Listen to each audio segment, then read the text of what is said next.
Tom, do you need to bounce pass that to you so you read that narrative you put together? And then I'll read that. We ain't got any time, I go back. Okay. And then you say you're done, and then you call Larry. Okay. Yeah, she's gonna read that script first. I told him it's 50 state. 30, and if the ticket. I need to teach you some self-defense lessons for you. Please. Jim. So this game. Done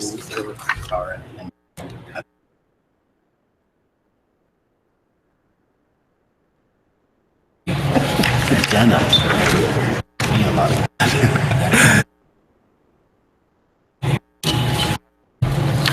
I call it.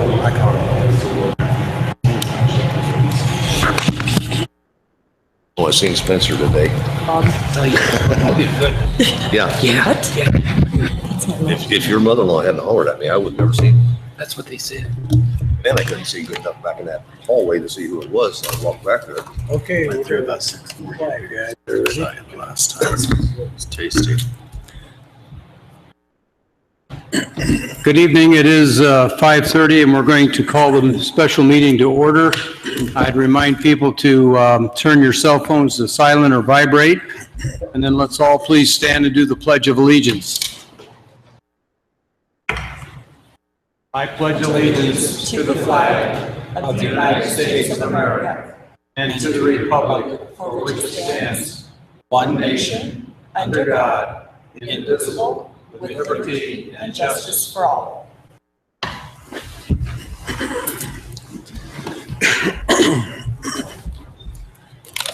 I would ask Amanda to take the roll. Councilmember Strebe? Here. Councilmember Dalby? Here. Councilmember Myers? Here. Councilmember Rowe? Here. Councilmember Stevens? Here. Mayor Lazio? Here. Need a motion for approval of tonight's agenda, and I would make two comments before you do that. We have a communication from Andy, and also I'm going to have some communication towards the end of the meeting. So with those two additions. I would move the approval of tonight's agenda.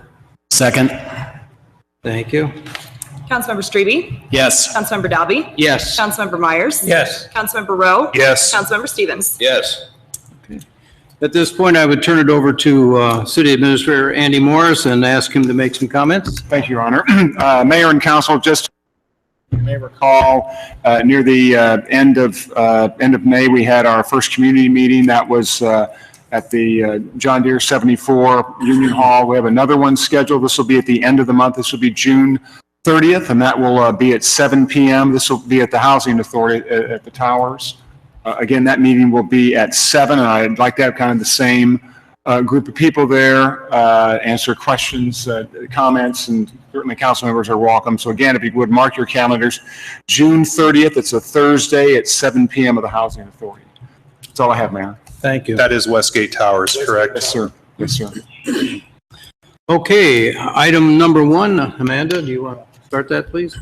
Appointment of Kevin Flanagan to the position of Senior Planner for the Ottumwa Planning Department, effective June 20th, 2016, subject to final background check. Recommendation, approve the appointment. Is there a motion? Move the recommendation as presented. Second. Thank you. Any questions for Joni, or Joni, are you going to make any comments? Just briefly, Kevin Flanagan was a city administrator candidate that was interviewed last fall, and he's living in the Fairfield area with his family, and one of his passions is planning, and so he applied for this position that was vacated by Ed Corton. We've got him starting June 20th. His background check and all of that will clear, which it should, and we ask for your approval. Any questions or comments? Hearing none, take the roll. Councilmember Strebe? Yes. Councilmember Dalby? Yes. Councilmember Myers? Yes. Councilmember Rowe? Yes. Councilmember Stevens? Yes. Appointments of Jonathan Lofton and Cole Owens to the position of probationary firefighter. Recommendation, approve the appointments. Move the recommendation as presented. Second. Thank you. Tony, are you going to, Chief Miller, are you going to make some comments? We've had two people leave our department in the last few months. We did the process. We've got two great guys. They're both vets. They're currently involved with military, and we're pretty fortunate to get them.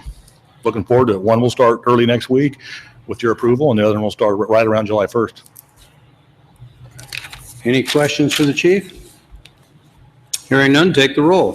Councilmember Strebe? Yes. Councilmember Dalby? Yes. Councilmember Myers? Yes. Councilmember Rowe? Yes. Councilmember Stevens? Yes. Thank you. Thank you. Thanks, Chief. Thank you, chief. Item number 3. Education presentation by Shive Hattery Architecture and Engineering out of Cedar Rapids, Iowa, to discuss transportation safety improvement program applications for 3 roundabouts within the city of Ottumwa. Recommendation, receive presentation and comments, and receive recommendation and/or direction if applicable. I'd turn this over to Larry Seals, Director of Public Works, to introduce the program and his guests, and we'll look forward to your presentation. Thank you, Mayor, Council. Basically, I'm going to give just kind of a short recap of how we got here and of funding opportunities that we have reviewed in the past and are looking at to help extend our funding. We had looked in about, I think it was 99 or 2000, and since that time period at additional options, especially for the Albier Road, Wapello Street extension traffic signal set and how we could tie that into the Richmond Ferry intersection. We've done some preliminary designs and looked at how complicated and difficult to do a standard traffic signal along with the cost. Our estimate in today's dollars was approaching a couple $100,000 to do that upgrade, and it really looked at and created more problems than it solved. That's one of the issues why we were looking at this new opportunity. And I'll let Justin Campbell with Shive Hattery cover all of the details. He's got a really good presentation. This is one of the presentations that they put together at our APWA conference. That's one of the things that had brought it to my attention, and we started looking at how we could use with that, and we wanted to make sure that you can, if you have questions, go ahead and intercede and ask the questions as we go along. And then we want to cover the funding. That's one thing that I want to make clear. Some people get confused that on these funding sources that you can get that money and use it anywhere within the community. For instance, if it's the Bridge Rehabilitation Fund, you can only use it on bridges. If it's a enhancement fund, that's usually specific to trails. This traffic safety fund that they're looking at is specific for intersection improvements, and then he'll cover some other options. With that said, I think I'll just go ahead and turn it over to Justin. He can introduce the rest of his staff, and we'll go. All right. Well, thank you, Mayor and Council, for having us out today. Spencer's going to be running the machine over there. And like Larry said, I'm Justin Campbell with Shive Hattery. So we're just going to kind of walk through just kind of an education on roundabouts, give them some benefits and some drawbacks, because there are both. And then also look at the 3 concepts that we prepared for 3 of your intersections here in town. And then, like Larry was saying, we'll wrap up with funding. And like you said, if you have any questions, just jump on in. That'd be fine. All right. All right. So, roundabouts, and I know you have one here in town already, but it's always nice to kind of start with what is a roundabout. What we're looking at here is a modern roundabout. They've been around for a handful of years, but typically when people think of a roundabout, they think of these large, high-speed rotaries or some of the ones that you've seen over in Europe. Designs have changed over the years, so these are a little bit more compact, and we'll talk about size here in a little bit, but this is not something that we're looking at putting here in Ottumwa anytime soon. So here's another example of a mini roundabout. So I will be going back and forth from a modern, which is kind of your full size, kind of like the one in town, and also a mini roundabout, which is just what it is. It's a little bit smaller. This is the picture that I like to show, just because this is what people usually think of as a mini roundabout, just putting out a curb in the middle of the intersection. These are kind of more of a snowplow catcher or a traffic calming device. So also not something that we're going to look to put here in town. Just to walk through the elements of a roundabout, just so we can kind of walk through those. When we talk about the modern, you have the central island, which is typically landscaped, and that's the central island. Vehicles navigate around counterclockwise there. The truck apron is that red ring there. And what that's used for is for larger vehicles. That's why you can get your snowplows through, you can get your buses, you can get semis. It's designed that way so you don't have to oversize your roundabout. Even the ones in like Mount Vernon, we actually sized it for windmills. So the turbines getting through there. So you can size it. You just have to decide what your design vehicle is. You have your crosswalk shown there. That's typically what the idea there is, make sure that's 20 to 25 feet back from the stop or yield line. And the reason for that is to allow for at least one vehicle to be sitting there and allow pedestrians to still walk through and still be influenced by what's shown there is the splitter island, that kind of that landscaped island as you approach. And what the splitter island's purpose is, this is to slow vehicles down. So now you have pedestrians crossing at the slowest portion of the roundabout. So that's another benefit of a roundabout, is moving pedestrians through. Here's just some examples of roundabouts. Just a couple of Hiawatha, or on the Hiawatha, Mount Vernon, excuse me, Coralville. You know, they're becoming much more used, especially in the state of Iowa. So, so here's the mini roundabout, and here's something that, you know, here's two of the three roundabouts we're going to talk about later are mini roundabouts, and they are just that. It's smaller, and the size of a mini roundabout is anywhere from 45 to 90 feet in diameter. I think the arrow shows there. And again, the idea there is there's a lot of benefits, which we'll talk about, but the other big difference with a mini roundabout is the center island, there's no landscape. You can actually drive over that. That allows for buses, larger vehicles to traverse across the central island. So again, benefits of a roundabout, the traffic calming effect, again, it slows vehicles down. Typically your approach speed and circulating speed is less than 25 miles an hour. That's the objective. So with lower speeds leads to traffic safety, lower speeds, and also thing here with roundabouts. Now that they've been studying these for over the last many years, and then also in Iowa, they have crash reduction factors, and this is what we use for our traffic safety applications. Is the data that is found in these clearinghouses and also the highway safety manual. There's, you know, some of these studies here are saying that there's a 78% reduction in crashes. Another one there says 68%. So obviously the benefits are well documented. And then here's just a nice graphic that we use for just kind of showing, again, why they're safer. You look at the four-way intersection there, it has 32 different conflict points. Those are potential crashes versus a T intersection, you have 9. Now we'll compare a four-way still at 32, and now you have 8 with a roundabout. So other benefits is the operational efficiency. Again, with a roundabout, it's continuously moving. You know, cars don't have to stop, so you get that benefit. You know, the peak hour, you may have some queues that it won't solve the queues altogether, but during the off-peak, cars are still moving. So you're not sitting at the, you know, you always sit at the light potentially, or even a stop sign later in the evening or mid-afternoon. That doesn't have to happen in a roundabout. So that's where the benefit is. The compact size on a mini is nice because you can install it within the curb lines. That's the kind of the objective, is to build it within the existing intersection. Costs for those go down significantly because you're not dealing with right-of-way, minimal impacts to this existing sidewalks, as well as the minimal road reconstruction. And then also with the mini, it's a short duration. We just installed, or we being Coralville, just installed a mini roundabout in last July. It took 3 weeks to build it. So the durations are fairly short. In this scenario, we were actually able to close down the intersection, so it allowed the contractor to get in and do his job very quickly. Here's just a short video of this is in Maryland.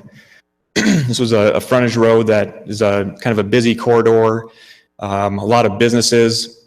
So what they did is they went ahead and just put in a mini roundabout. Basically, they just put in some asphalt in the center, called it a mini roundabout, and it's operating significantly better. They don't see the delays or the queues on the north leg. So, and that was just from taking some asphalt and putting in the center of the intersection, which we're not suggesting we would do for the mini ones here. We'll talk about that design here shortly. We can skip this one. So here's where we're talking about the sizes. So again, mini, you're talking 45 to 90 feet. A single lane roundabout, you're looking at 90 to 150 feet. So the reason why that changes so much is the size of vehicle. Again, are you trying to accommodate just cars, semis, wind turbines, things like that? And then with the multi-lane, you can go up to 220 feet. So they can get fairly large, and that's where some of the cost comes in with the larger modern roundabouts. So this is a graphic that we use, and it's what it is just an Excel spreadsheet. We collect turning movement data, traffic data, and we put it into the spreadsheet to kind of determine how many lanes we need. So this is one of the first things we do in the planning phase is take the existing traffic data, put it into the spreadsheet, and it will tell us how many lanes are needed. So again, looking at the mini ideal locations, high delays, but it doesn't meet signal warrants. There are no roundabout warrants. So where a signal, if you want to try to get one installed, you have to go through that process of getting them warranted. You want at least some side street traffic. Kind of the rule of thumb is 10%, just so you have that intercepting flow and kind of mixes up the turning movements there. And then with the mini, you want less than 15,000 vehicles entering, which the examples that we'll show today meet all these criteria. And then also less than 35 miles an hour. Where they're not recommended, mini or even modern variety, is where there's high truck turning movements. Okay, for the mini, it's the truck turning, but the high number of U-turns, that's not ideal for minis. And then also for one-way and multi-lane or one-way streets, that's not good for a multi-lane or a mini roundabout. And then anything with site constraints. So again, none of the ones that we look at today will have any of these issues. Lighting is a very important part because, again, the reason for installing a roundabout is the idea of safety. Well, they have to be lit properly. This next picture here, this is one that was constructed down in Maryland. You can see on the right side there that the crosswalk is not very well lit. That is something that's pretty important to make sure that you're lighting the pedestrians correctly as well as the approaches. So here's an example. In Coralville, I don't know, maybe just pull up the video, Spencer. It was an existing four-way stop. It had right-of-way constraints. It had a railroad on the east side as well as a bridge. They looked at a signal. They looked at a modern roundabout, and both those options weren't feasible. So we started looking at the mini roundabout. What was nice about that is with a four-way stop, it had good balanced flow. And then when we see this video here, it'll show kind of how the traffic was moving. The other thing there is it was good size on the bridge approach. It had 3-lane approach, so it allowed us to make larger splitter islands, again, to reduce speeds. It's close to schools, so we had a fair amount of pedestrians crossing this location. And then also what was kind of interesting about this one was, we talked about the 15,000 vehicles entering. This was around 12,000 vehicles, so it was closer to the threshold. And as a four-way stop, it was backing up significantly in the AM and PM peaks. And there's very little queues today, even with the number of buses and the pedestrians at that intersection. Found it. There it is. Let's watch this for a couple of minutes. And this is at double speed, so you don't fall asleep watching cars move around. But you can see the center island you can drive over. That car just drove over it. So people. This was actually filmed 10 months after it was installed. So you can see a bike just went through there. Cars are moving pretty seamlessly. And then one of the arguments was, well, they were a little cautious when they first came up to the intersection. Well, that's okay. That's actually good news. People, I'd rather have them slow down than speed through it. And another key on this one was all 4 turning movements had CAM bus, which is the university school route, as well as a city bus. So we did have to accommodate a bus. I don't know if we'll see one here. This is, I think, an 8-minute video, so we don't need to watch anything here. Any questions? I said one question, Yeah, and this came out fairly early on in the presentation. The crosswalks, for pedestrian crosswalks, they're not lighted, just use your better judgment, how do you put those into the formula?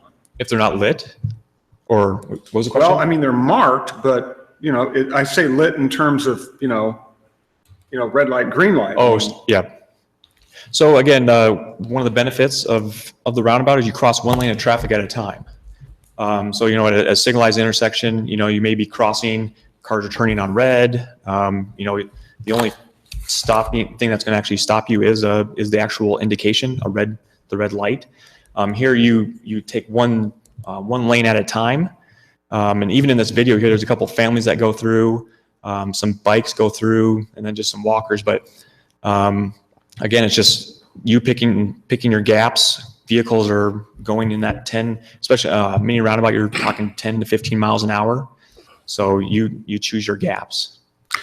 I have a quick question. Yeah. On something like this, when you have a four-way stop just say without lighting, you have a four-way stop intersection in a city like this. Before the roundabout, it's just a four-way stop with stop signs. Mm-hmm. To construct a roundabout like this and take in consideration the lighting and the paint and the center island, what's the cost of that?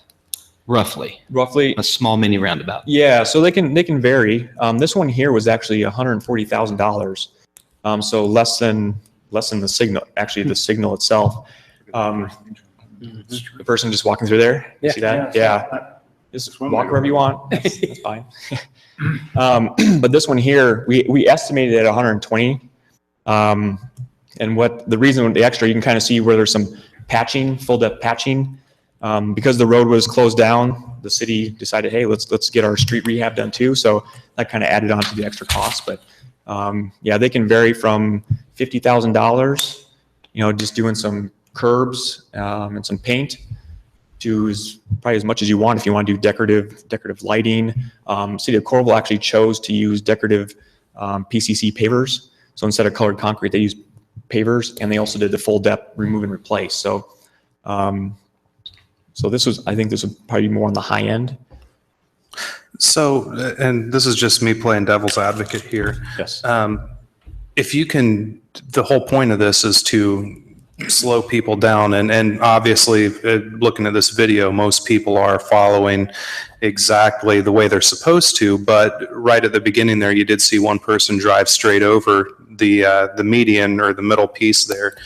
And they probably didn't slow down as much as what the theory would allow them to, or make them do that. So, I mean, really, if they can drive over it, what makes them not drive over it and continue to blast through the intersection? Yeah, and I think I might have said that this was 10 months later. This particular aerial was actually 2 months after. So they might have still been getting used to it. That center island is also raised 3 inches.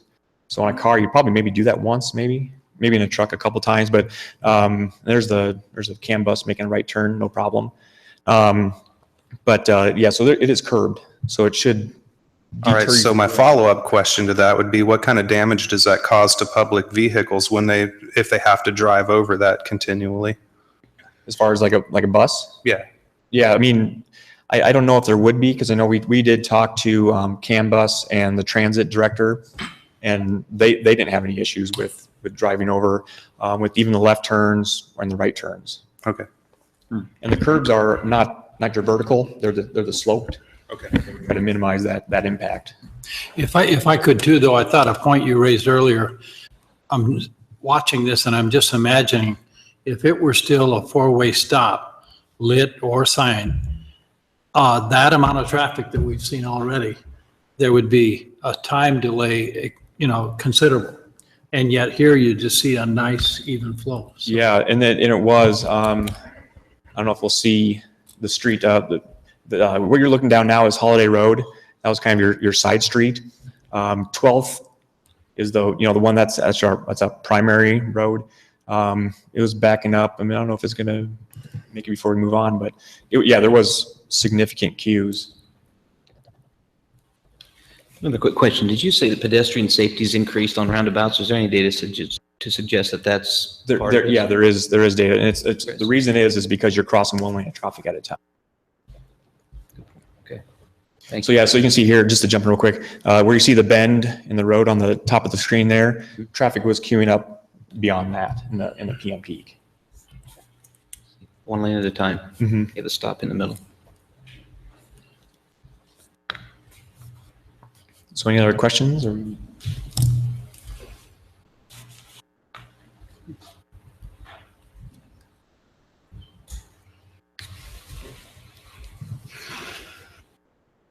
That was kind of the Coralville example there. Start it over. Here we go. So the next one we're going to talk about is Mount Vernon, Iowa. They installed multi-lane roundabouts. Just kind of fly to that. So the big one there. So on the bottom of the screen there is the intersection of 10th Avenue. And the school district raised the concern because that's the main access to the school campus. So it was unsafe to get onto Highway 30. Highway 30 is the one that's going north-south there.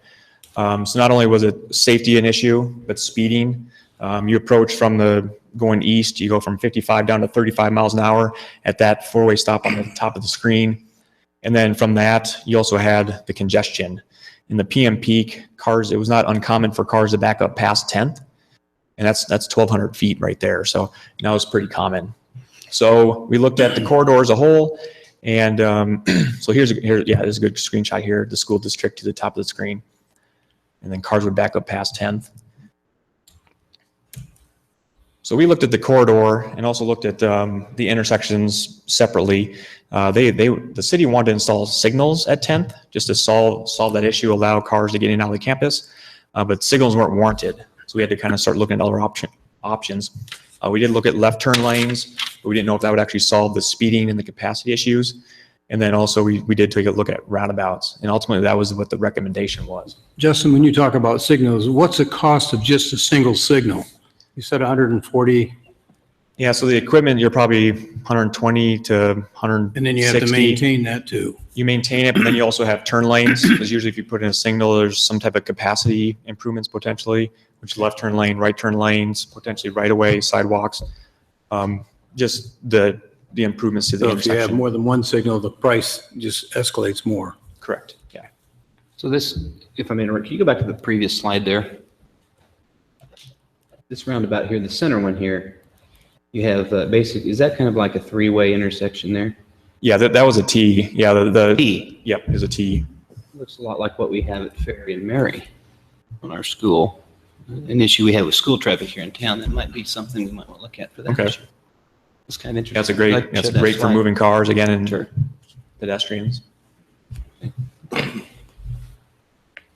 So then we also looked at the Highway 1 and Highway 30 core, and this was very early on in the planning. And what happened there was, I'm not sure if the next slide is funding. So the ultimate plan was, we came up with one. We came up with 2 roundabouts as recommendations. And then also in between the corridor, a 3-lane section. So allowing or vehicles to make left turns, get out of the lanes. So what's interesting about that is we told the council it'd be about $5.5 million to do all this work. And as you're probably thinking, that is crazy, and that's what they said. Yeah. So we started backing up and looking at how can we fund this? If the issue's at 10th, is there a way to maybe get this funded? So we started looking at funding sources, traffic safety, maybe look at USTEP, things like that. And then also the green there, so Highway 1 and Highway 30, that was already had ICAP funding, which is your capacity clean air. And that was approved for a signal. So we were able to get that converted over to the roundabout. And then with the safety improvements, where the signal wasn't able to get the safety improvements, we were able to get another, I believe, $270,000 in safety funds. So that helped start to fund the Highway 1 and Highway 30. And then we were awarded $500,000 for the 10th Avenue intersection. So we were able to get both of that. And because we put a plan together, the DOT had 3R funding, and they 100% funded the middle portion, the yellow portion there of Highway 30. So we're able to build basically the ultimate plan minus some sidewalk and some landscaping features for just over $2.6 million. So that was a good process there. Like anytime we start talking about roundabouts, usually the first thing is people start throwing things. So what we try to do is get out front of that, start doing some education. So in Mount Vernon, we did quite a bit of that. We started a task force that included, mayor, council, engineers, police, fire chief, school district, just people to start getting some buy-in.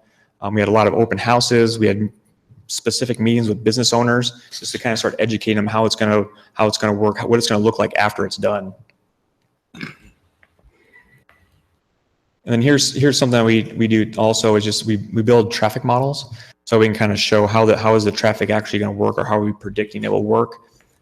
This one is the Highway 1, Highway 30 intersection beforehand. So the large queues on the west leg of the intersection, and that was actually pretty realistic, just comparing it to how it was actually operating. And then we went ahead and did it with the roundabout. That helped us kind of define how many lanes we would need.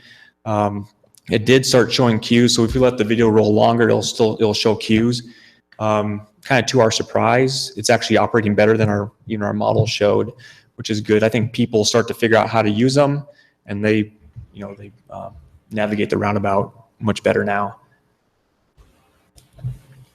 This is kind of a plan sheet of how much detail goes into designing and laying out a roundabout. This is just a couple signs that would be installed.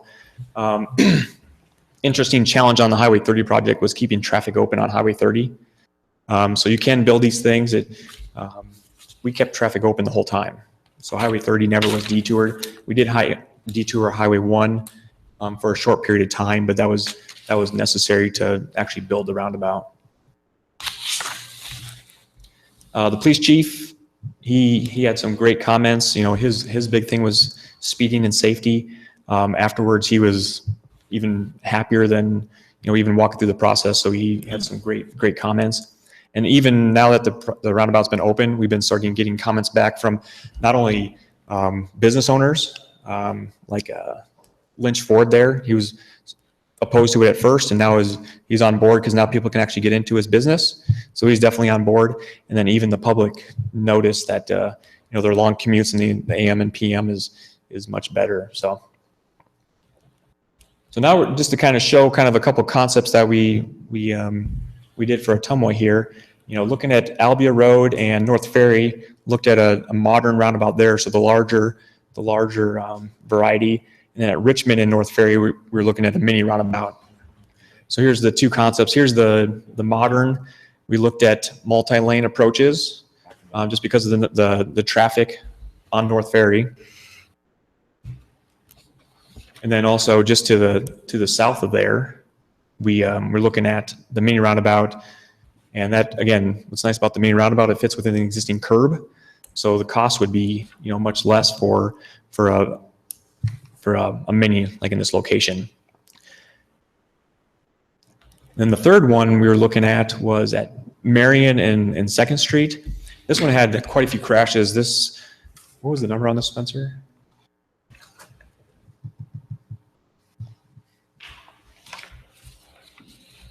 Yeah, this one had 31 crashes in the 10 years, and with injuries. So I mean that's we can minimize injuries. That's what we're trying to accomplish. And again, the next one. As far as funding, so here's where Larry was talking about the traffic safety. Applications are due middle of August, and the maximum award is $500,000. And what's nice about this particular funding source is it's 100% funded, meaning that the city does not have to have any matching. So if you can have a project that is under $500,000, it would be 100% funded. We find that cities are very favorable to this because of that reason, but it's also highly competitive also. Question. One question, it probably has to do with the size and complexity of the roundabout, but do these ever necessitate the cities having to utilize more land, maybe use eminent domain or something? I mean, some of these are rather large. Yeah, so Mount Vernon, there was actually very little. I think we had our largest strip was 7 feet wide. That was to get some sidewalk and grading done. But the minis, we wouldn't anticipate any right away. But I think if we go back to on the three we're talking about at hand, we can go back to the bigger one. I'm looking at properties, and I wouldn't anticipate right away. I'm not really sure who would own on the bottom right there. That'd be maybe the only questionable property. Yeah, the bottom right of the screen there. Okay. The other side of where that says truck apron at the bottom right, that's the only place you think you'd have to. Yeah, just from looking at it, and again, this is preliminary, but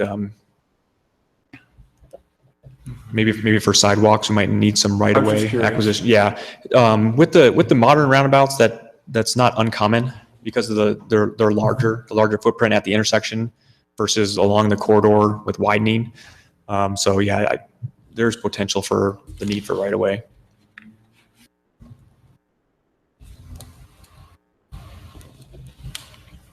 Then here's another funding source also. This one does have matching. Again, applications are accepted all year long. This is for improvements that would be on the state routes. And basically $200,000 for just one intersection, but we can maybe see like for that North Ferry route would be in a linear improvement that could maybe be also added to this particular location. But that one's a 55 state and then 45 city. But again, what's nice about traffic safety, the TSIP, you can apply that to your city maps. That would be included. You can apply that to this funding.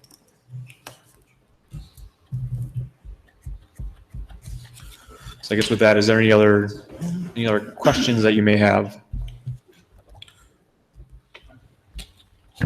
I think this, go ahead. Well, I would just speak to two, the Albia Road one, for example, and I'm there daily at that intersection. And again, I see the backups every direction.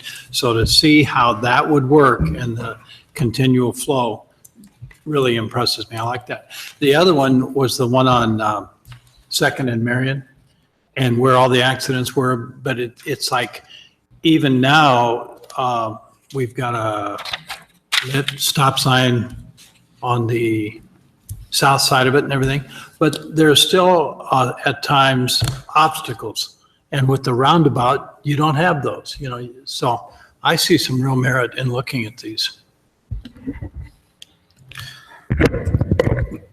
Is it possible to get funding for more than one at the same time? Or do you have to just specifically apply for one or the other? You can apply for multiple, but they're separate applications. So right now we're currently working on 3 different applications for these 3 intersections. You may get one, you may not get any, you may get 2. Correct. Again, how it works is you put your best case. You develop a narrative of what the existing conditions are, what you anticipate the improvements, how it's going to impact the safety of the intersection or the safety of the corridor, and then the DOT kind of works through all those applications. Thank you. What would the ongoing cost of maintenance be on both of these types of roundabouts versus the cost of maintenance of the intersections as they stand now with traffic lights? Well, if there's already signals, it's just the maintenance of the signal is really the extra. Maintenance on a roundabout, you may have no different than any other intersection, you may have a sign that gets knocked over. Maybe some street repairs, things like that. One thing we run into a lot on traffic signals, especially if we get any lightning strikes, is controllers that are knocked out. You also have kind of a defined life on your loops. Those things run anywhere from $1,000 to $1,200 each now. If you got pavement moving or deteriorating, they fail quicker than 7 years. That's kind of the average life. When you have power outages, we typically send out crews to throw a generator on them or some sort of monitoring. So there's a lot less maintenance on something like this. It would be treated just like pavement as far as sealing and okay. Even the full one at Ferry and that one where there'd be a larger middle piece there. I mean, would there be any mowing costs or anything associated with that you wouldn't have currently? Well, we have some mowing already. You might increase your mowing a little bit, but it'd be insignificant compared to maintaining traffic signals. Okay. I know this is supposed to be an educational session, and I think you just handed these out this evening, and I would encourage the public to stop and take a look, if you'll leave a few of these with us, because I think there are a lot of myths about roundabouts. I've had the opportunity to visit Columbia, Missouri, and South Bend, Indiana, where they have done extensive work with roundabouts, and they seem to work very well. I think it's always the change factor and getting used to it the first few months. But this has some good information for the general public, and certainly make that available to our media people too. Your Honor, I have a question for Larry. Larry, didn't we not, I remember some council action last year. Did we not give permission for an application to submit for funding for that roundabout, mini roundabout at Marion and Second? We did. What we received was, there was, I believe it was an article in the paper, kind of saying that at a federal level, that was a waste of funds, that we should use it on roads. I don't remember exactly how it was worded. The board that reviews these applications used that as you don't have public support. You know, unfortunately, when you have 100% grant, and it's kind of what I led off in the presentation, these funds are earmarked for a specific type of construction. So, you know, you just can't take that money and use it for mainline paving or alley restoration or any other thing. It's specific for traffic safety funds. So to answer your question, yes, we did submit for this. What's to say that doesn't happen again? Well, it's possible. Again, Justin had said it's very competitive funds. I mean, they'll allocate a certain pool amount, and I don't know what that is. Then you have all the cities that's vying for these type of projects. And of course, they look, how do we thin the herd? They're going to look for the first.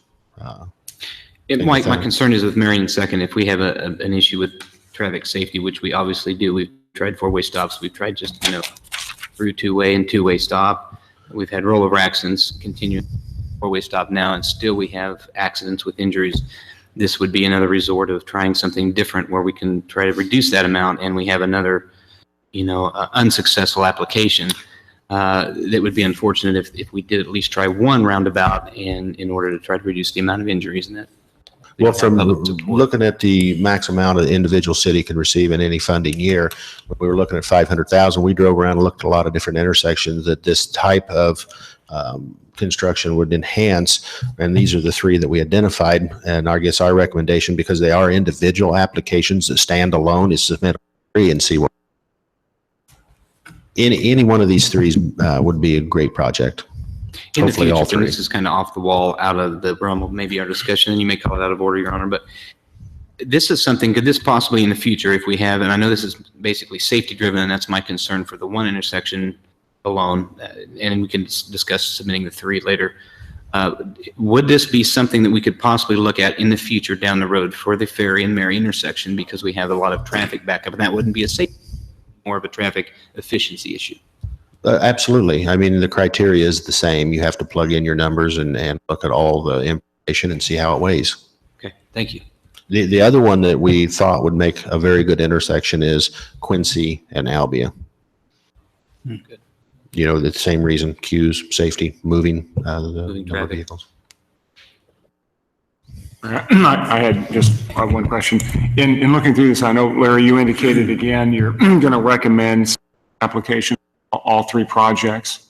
I think as it's noted here at the bottom of the sheet in the staff summary, from a financing perspective, then this won't require additional funding. Do we have, it looks like the lion's share of this is going to be fine. I'm just wondering what, if any outlay would the city have?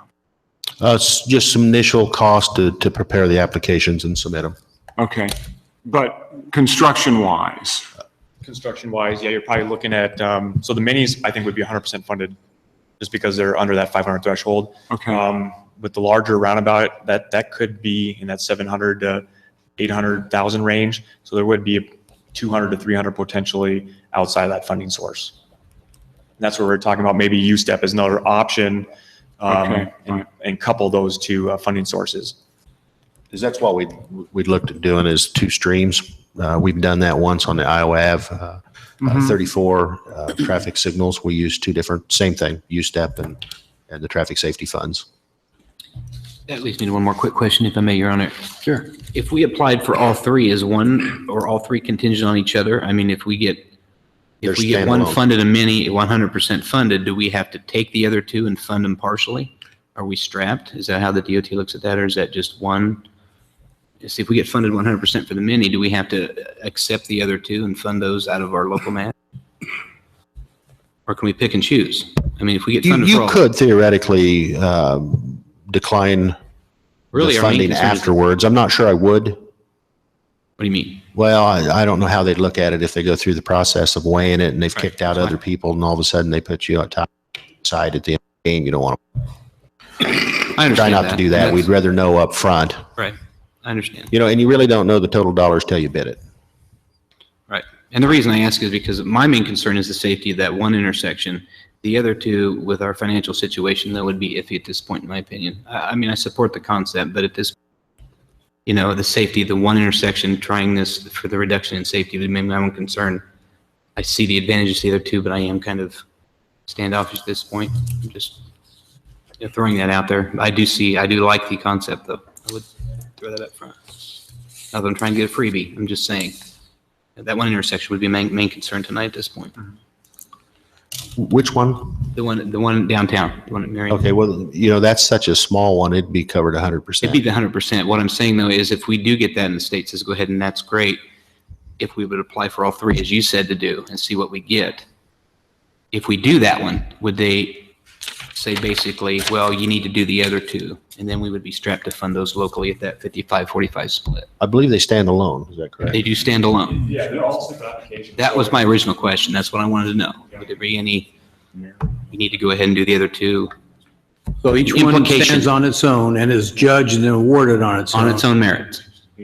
So if Okay. you're not awarded the funds and you don't want to do the project, you don't have to do the project. Okay, that was what I was wanting to know. Okay. Thank you. So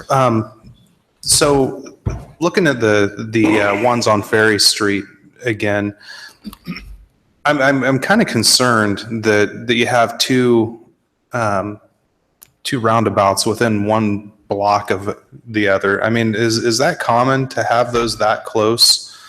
Because it seems to me, just, knowing that area, as soon as you come off one, you're immediately hitting another. Yeah, so I mean, I wouldn't say it's common, but it's done. I mean, you see them at ramp terminals at, Colorado does it quite a bit. You can have closely spaced roundabouts. They're not coordinated like signals. So where signals, you don't want to get them too close because you get cars stuck in between. Roundabouts, again, it's free flow. So you're picking your gaps. So it's not as big of a concern. This is plenty of space between the two. Okay. Yeah, Larry, back to Matt's question. Sorry, it takes a while for things to sink in, but am I understanding that for the two larger projects, that if we applied for both grants on that we could say the whole project is contingent on getting both of them, or not? Well, that's an option, but the other thing is you can build one without the other.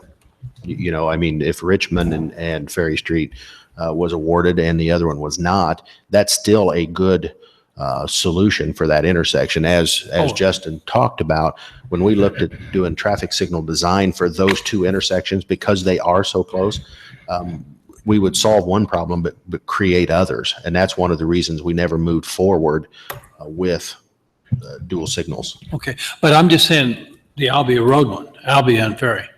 We, instead of just the one, we apply for both. I would. But if we did not get one of the two, then we could hold off on the project and they wouldn't look at that negatively, would they? No, because the next round would be competitive. You would submit the same thing Okay. once the other one was built. Thank you.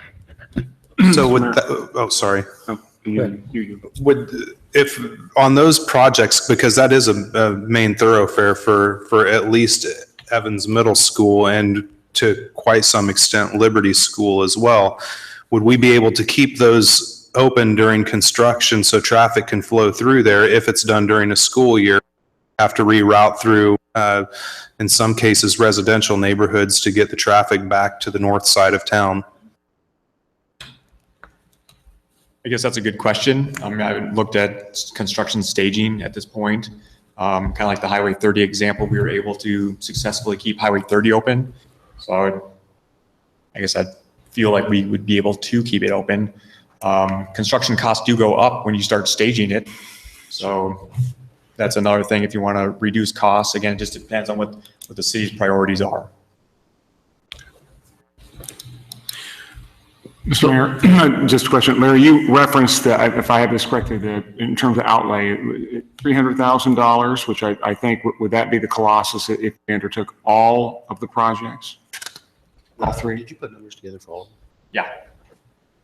What was the question? Well, again, indicating the amount of money that the city, the lion's share of this, again, is funded by federal sources. I get that, but Larry indicated there was some local outlay. Yeah, so I mean, if you were to add up all three intersections, because again, they're not, they're individual, the two minis would be 100% funded. Right. And the larger roundabout was that, like I said, that $800,000. Okay, Richmond Ferry, then the potential outlay on that.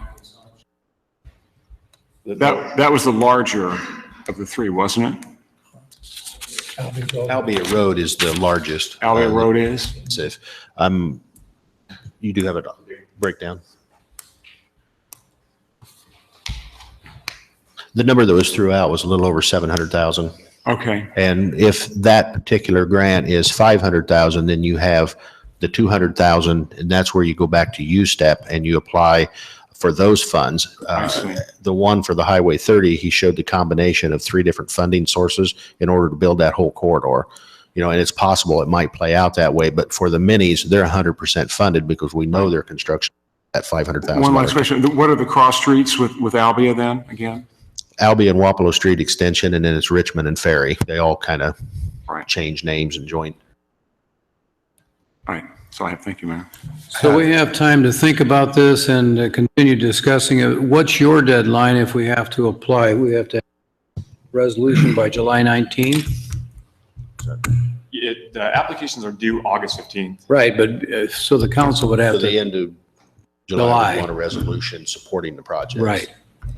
And we would submit it as soon as possible from, we actually met with the DOT a couple weeks ago, and they said it's better to get your applications in early because they'll start evaluating once they come in the door.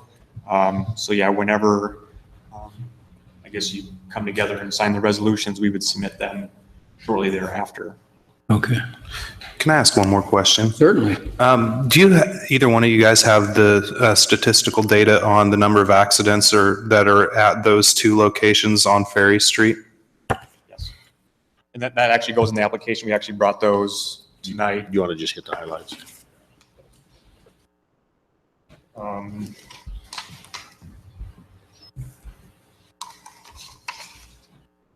So this is the one at North Ferry in Albia.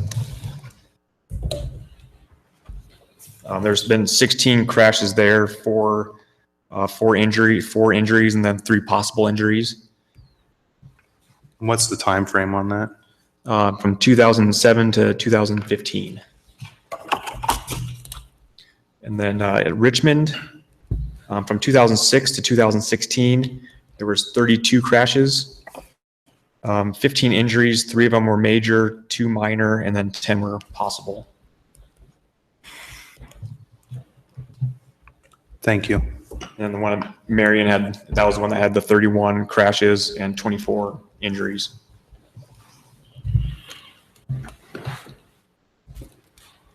Okay, council, any other questions or comments you want to make? And I think, again. I'd have a question, Your Honor. Sure. A couple of questions. One, Larry, we went over those statistics for the downtown intersection. Those were quite high, were they not, as I remember? They were. Those were like kind of almost astronomical, only They kind of were. saw some rollover accidents actually there too. And then line of sight issues downtown on that intersection. There's quite a few buildings down there too. How do those enter into the equation too? That one is actually in pretty good shape. We do have some that are restricted, but that's another one. If you go back to the photo, we've got a lot of triangular line of sight areas.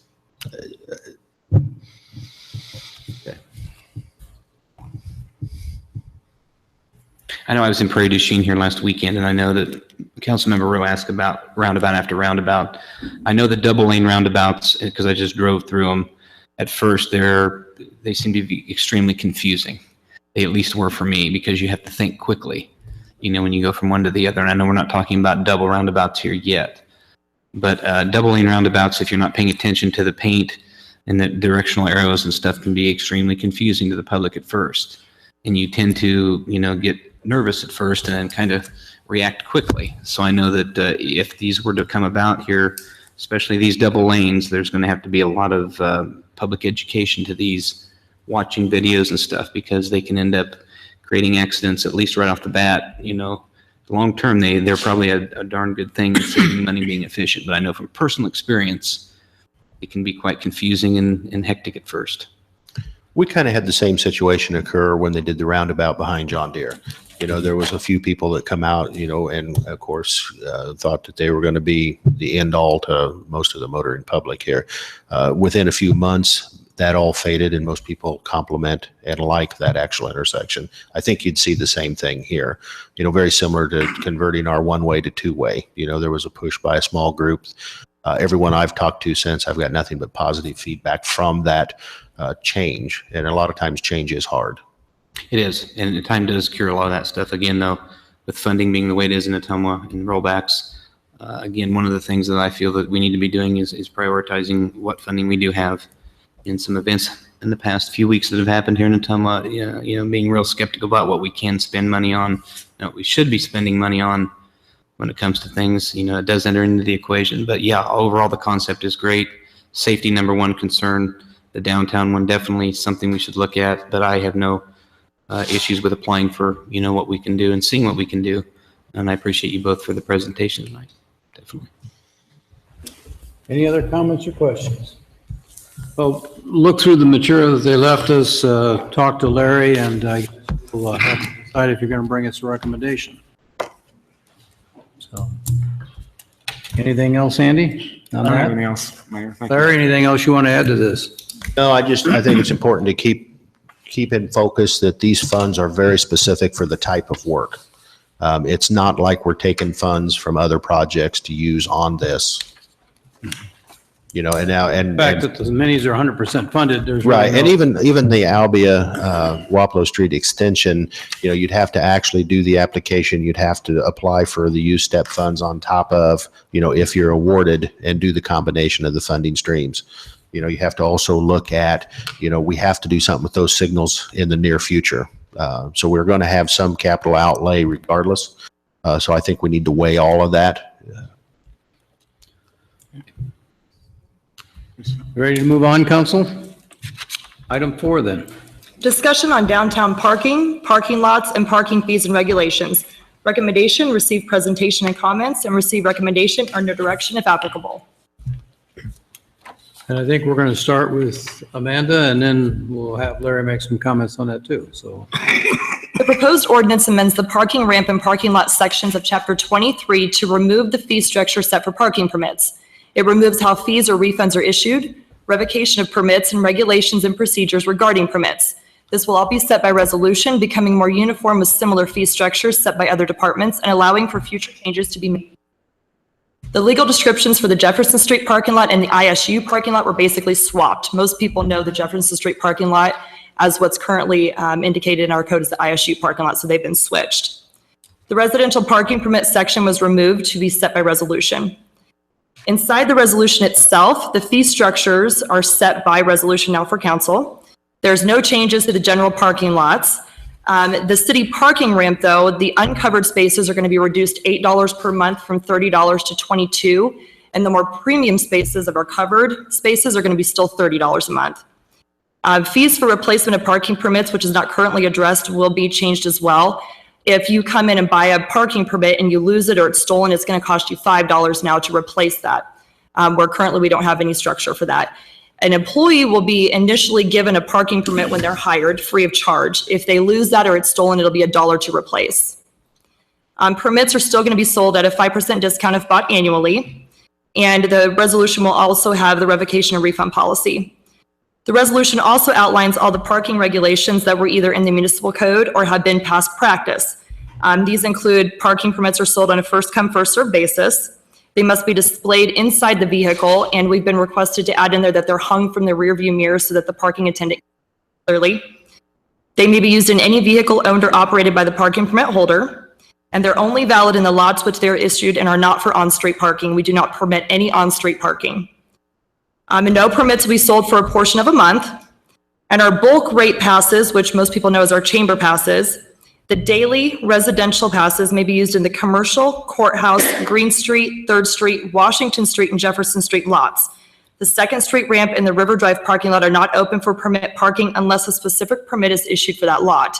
And we are getting rid of the permit parking in River Drive altogether. It's going to be time parking only. And it's also stating that the designated permit areas and designated parking areas in city parking lots will be determined by the city administrator. The resolution gives the city flexibility to change the number of permit spaces in the lots based on the need without having to get prior city council approval.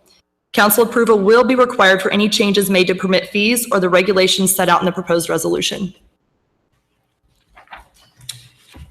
I think you've seen this in the packet, and Larry, you want to make any comments about this? We've had several meetings here at City Hall about parking.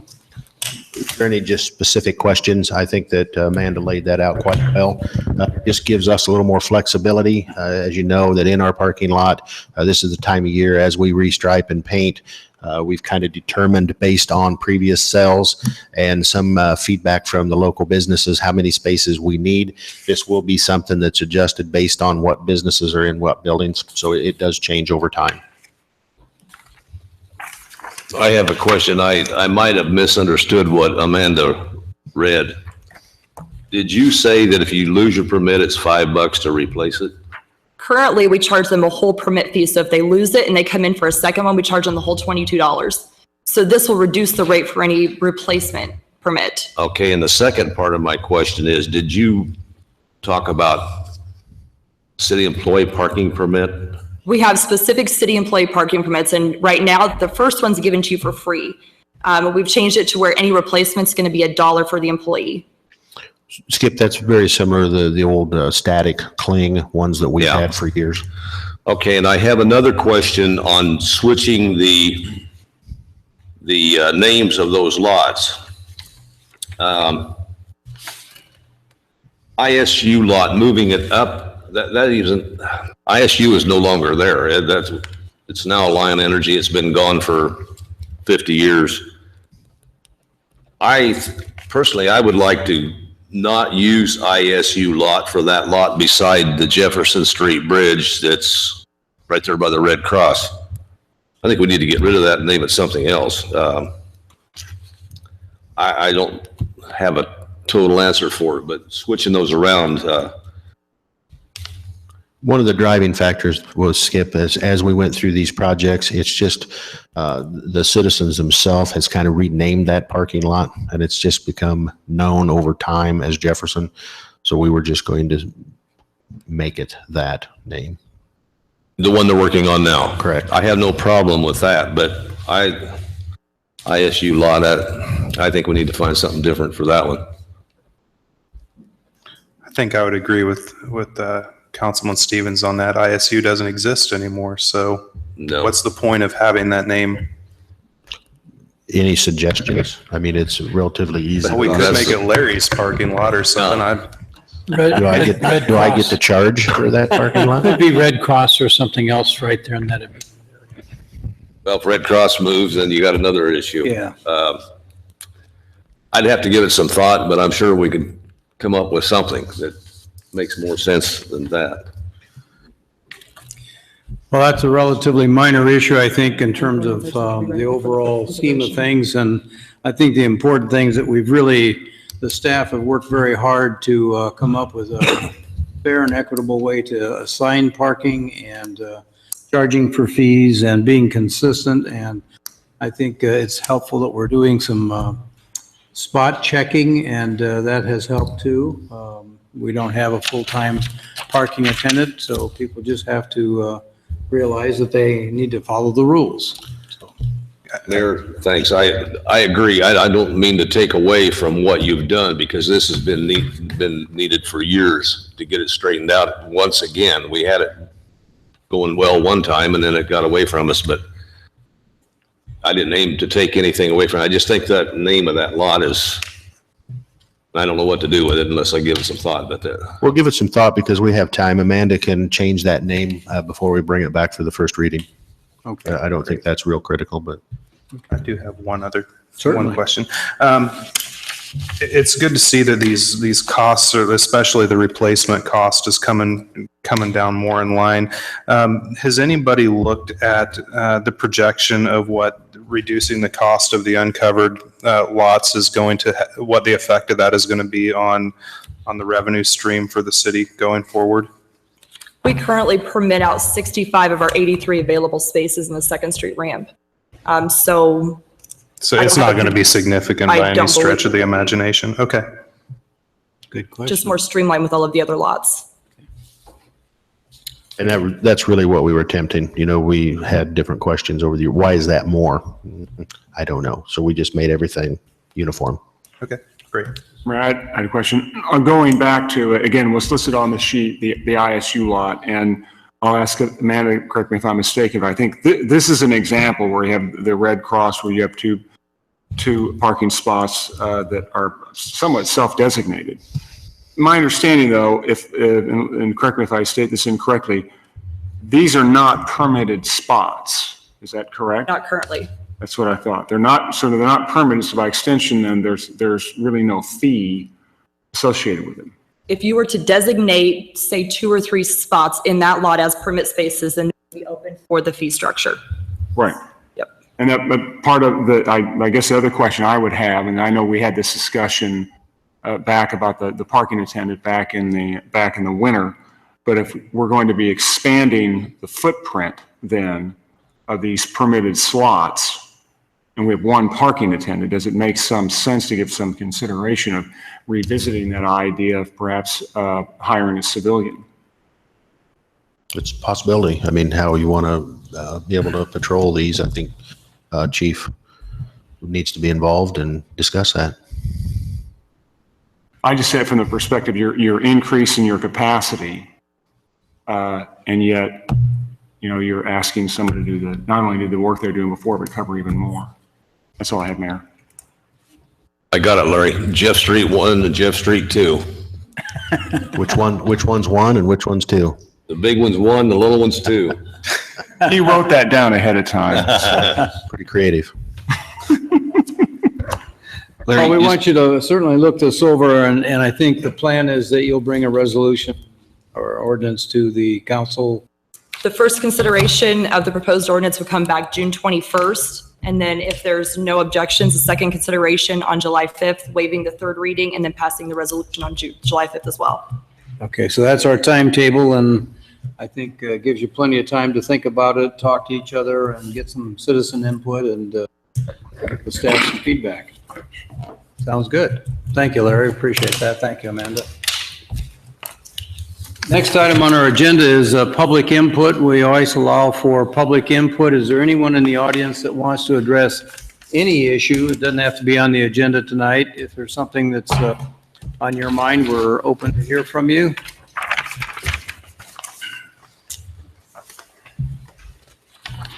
Okay, seeing that, I'm going to make a few public comments that I said I would share with you at the beginning of the evening. This past Sunday, I represented the city council at the Lord's Cupboard.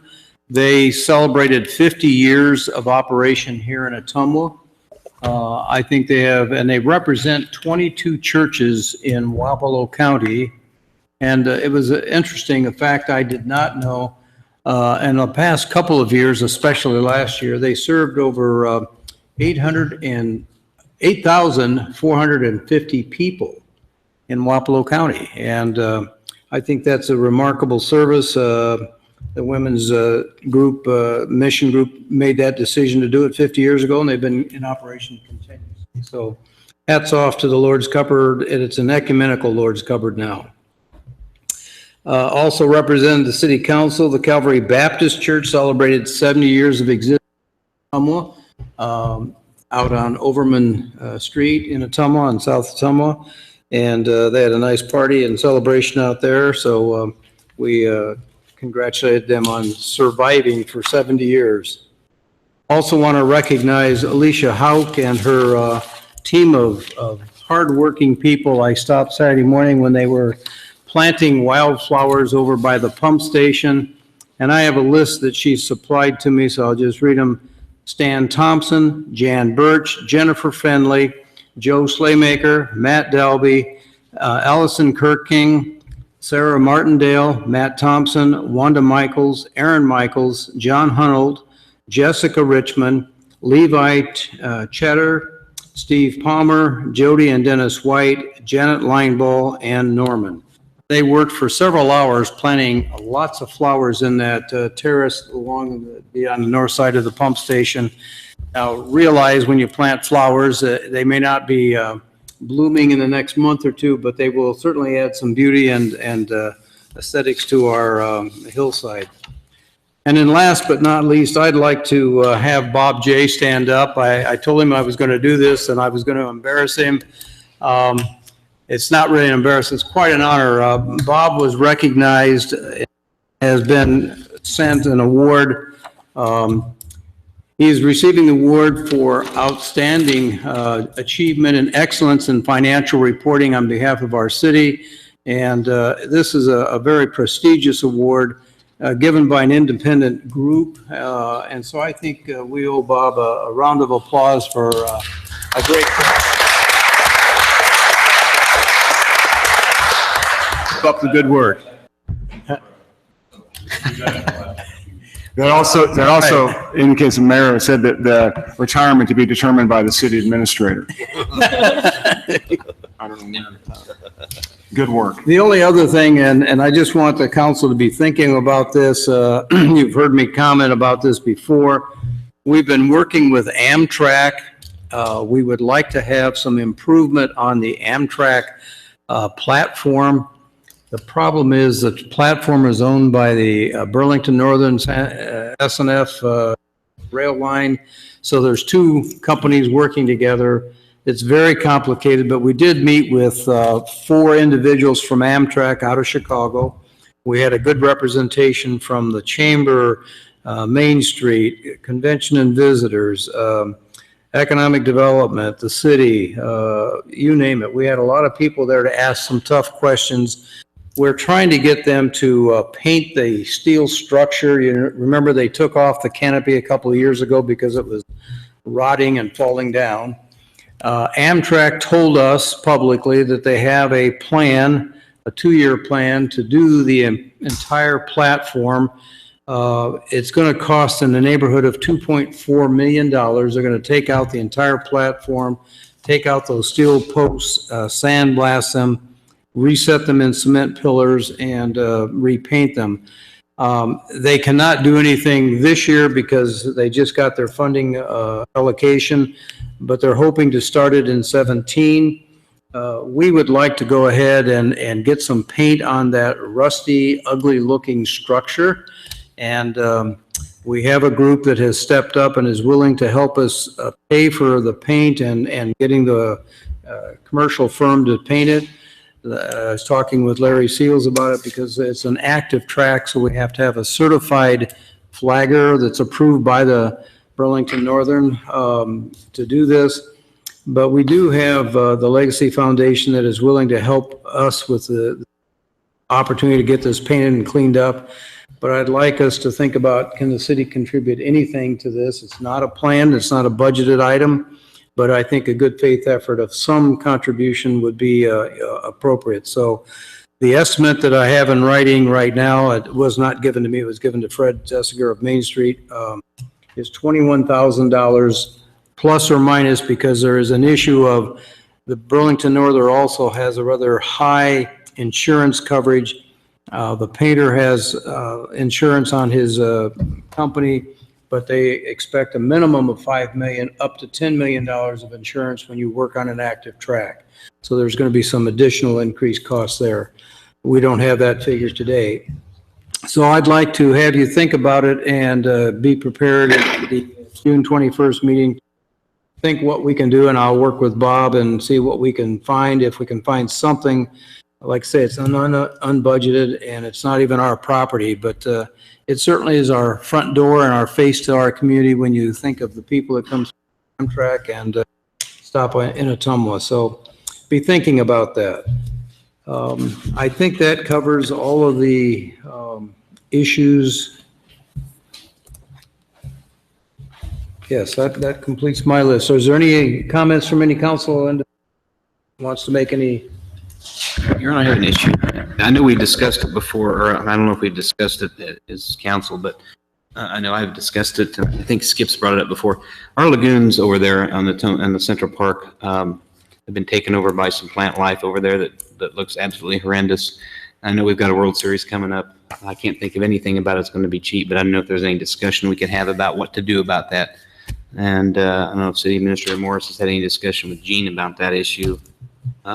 Is there anything we can do about that before the World Series, or is that something, obviously would be, is there any kind of cheap alternative to getting rid of that or not? Gene Ratchie, our Parks Director, has been in contact with DNR, and we are looking at it.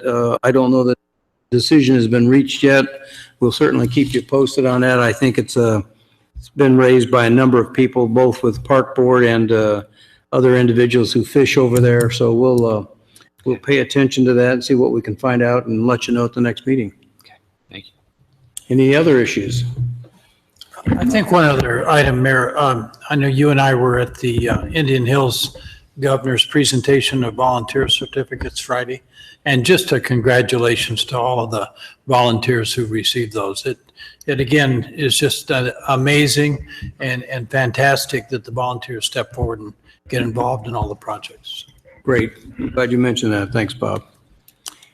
If there's nothing else, I would. Your Honor, I'd like to add one more thing. Well, sure.